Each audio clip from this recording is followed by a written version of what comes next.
Alrighty, my name is Matt Murdoch. Today we're going to talk about Class 7 crossbred breeding gilts. As a committee, to be honest, we kind of just broke it into two pairs. Obviously there's definitely some sort in terms of the condition of the gilt. Some are a little bit raw, but whenever we turn around to the class, we kind of broke it into two pairs, the top pair being between 2 and 4.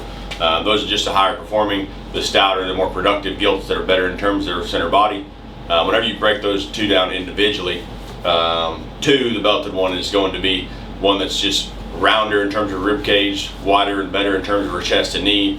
The shape to her forerib is a lot better. And then she's also the taller fronted one that's leveler in terms of her spine, and obviously can grab another gear in terms of flexibility and structure going away.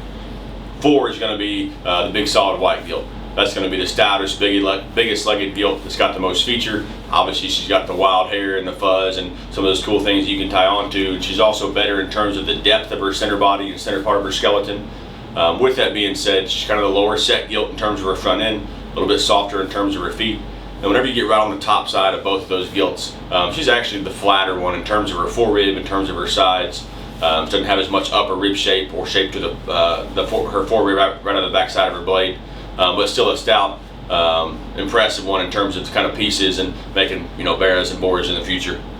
The bottom pair of gilts between 3 and 1, that'd be the 2 smaller scale, lower performing gilts that are a little bit rawer in terms of their condition, a little bit skinnier and just narrower and flatter everywhere. With that being said, the belted one is the one that we kind of tied on to.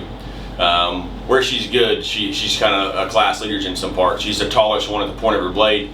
She's the coolest in terms of her head and neck. She ties the highest at the point of her blade. She's got a shapely back for the muscle that she does have, and she's got a big set of feet and legs. With that being said, she's a little bit, because she is taller at the point of her shoulder, she's also pushed forward and rocked forward in the angle to her blade and knee. Whenever she goes away, she wants to hawk in just a little bit. Maybe doesn't take the longest step, a little bit shorter hip there. But comparatively to the solid black one, she is better in terms of her center body. She's more pliable in terms of her center skeleton. The solid black gilt, you can't just throw that one away, because she does have some advantages over the smaller belted gilt. She's better in the angulation to her blade, also more appropriate in the set to her hock and rear ankle as she goes away from you. She's square in terms of her hock placement, but today she's just kind of the slicker haired, the narrower, the flatter one that just gets the harshest in terms of her body all the way through, so she'll be 4th. So the placing of the Class 7 crossbred gilts is going to be 2, 4, 3, 1.